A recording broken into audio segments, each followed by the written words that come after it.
crash course on vitamin B5. Now, one of its nicknames that you'll see with vitamin B5, let me make that a little bit more legible, or another way to put it is pantothenate. Sometimes you'll see it written as pantothenic acid, and sometimes you'll see it written as pantathene. So PANT starts it all three off, but these are kind of three of the major forms that you're going to see in a number of different supplements or on the back of food labeling packages. Sometimes you'll see pantothenate in shampoos or hair care products or skincare products. But that's what this is. So B5, pantothenate, pantothenic acid, or pantathene. Sometimes you'll see, and this is technically not true, you'll see it written as CoA.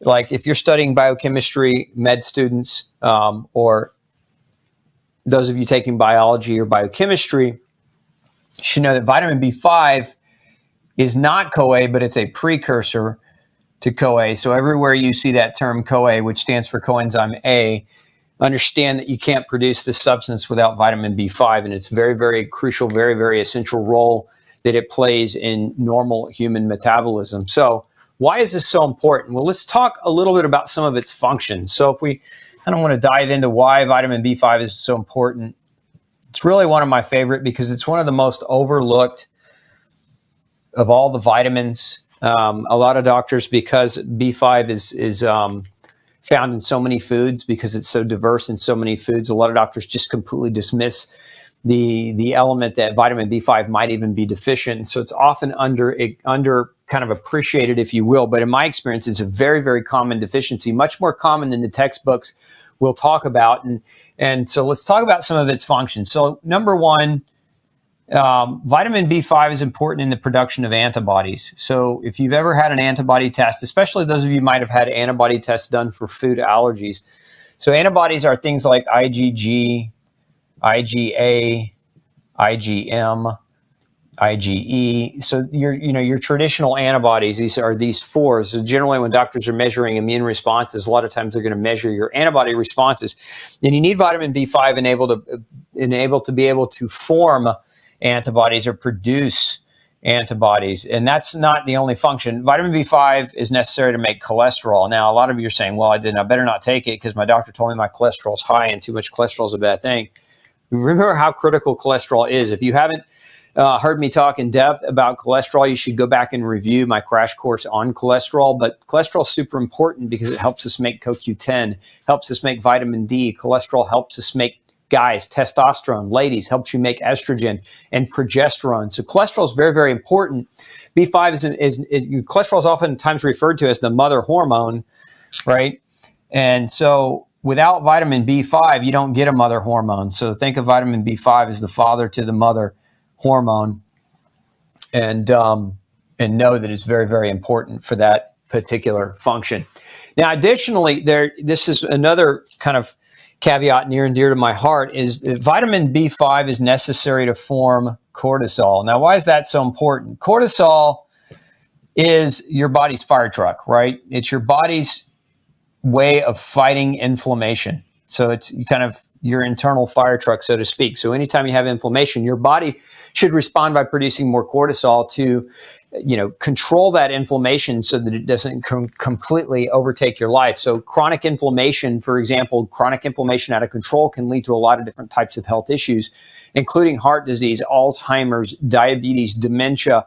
It can cause chronic pain, muscle pain, joint pain, arthritis. So remember, we don't want chronic inflammation. We want our body's natural ability to control that inflammation to be intact. And that's one of the most important functions, in my opinion, of vitamin B5. Now, another function that we've talked about with B vitamins in the past, and I've done a number of B vitamin crash courses with you, but you need vitamin B5 to get energy from carbs, fat, and protein. It's part of how we break these things down. And without the vitamin B5, that CoA, which is what B vitamin helps to produce, CoA is kind of a rate limiting step or rate limiting substrate for you to be able to convert carbs, fats, and proteins into energy, or what the body uses as energy, ATP, adenosine triphosphate. So you've got to have vitamin B5 to drive energetics, to drive the energy production from the food that you eat. So if you're finding yourself chronically tired or chronically hungry, these might be symptoms that your B5 is not, up to par or up to speed. Now, a couple of other functions of vitamin B5 are in additional hormone and neurotransmitters. So acetylcholine, this is one that's extremely important. Acetylcholine is one of the main neurotransmitters or neurochemicals. So think of this as a brain chemical. But it's not just the brain, it's the central nervous system, but also the peripheral nervous system. But it's a brain and nervous system chemical that allows your nerve cells to communicate. So it allows for talking between your nerves, right? Without that, you're kind of out of business, right? If you don't have adequate acetylcholine. Now, for those of you who ever do working out or weightlifting, for those of you who've ever had fatigue, and I'm not talking about muscle soreness here, because some people will work out too much and their muscles will get overly tired and overly sore, and they'll need time to recover. But what happens for some people is this right here, is they get neurologically tired. So it's not like a physical fatigue where you don't generate adequate energy to be able to work out, but it's a neurological fatigue. And so your nerves don't communicate to your muscles as well.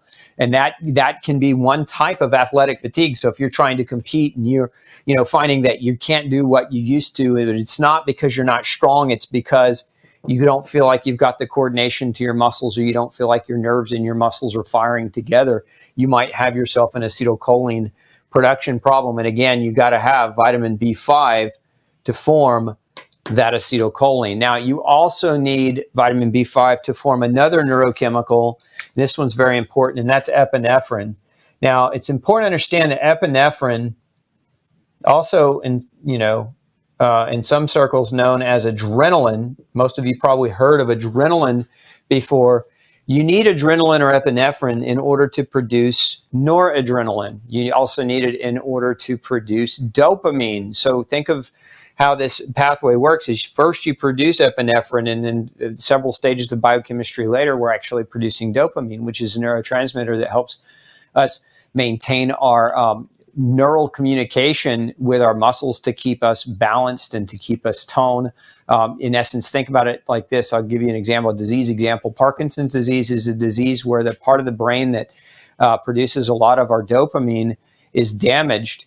And so what happens is we get a kind of a shuffling gait, and people get tremors, right? So again, you need vitamin B5 to regulate epinephrine to norepinephrine to dopamine production. And if you don't have adequate quantities of it, you can run into neurological troubles in that way as well. So these are some of your main functions of vitamin B5. Again, antibody production can lead to suppression. And I said earlier, if you've ever had one of those food allergy tests where doctors were measuring antibodies, most of the doctors will do this test. They'll measure IgG, which I don't agree with, but for food allergy testing. But this is what a lot of you bring to me when you come and see me, is you bring me an IgG test for food allergies, and it's not all that accurate.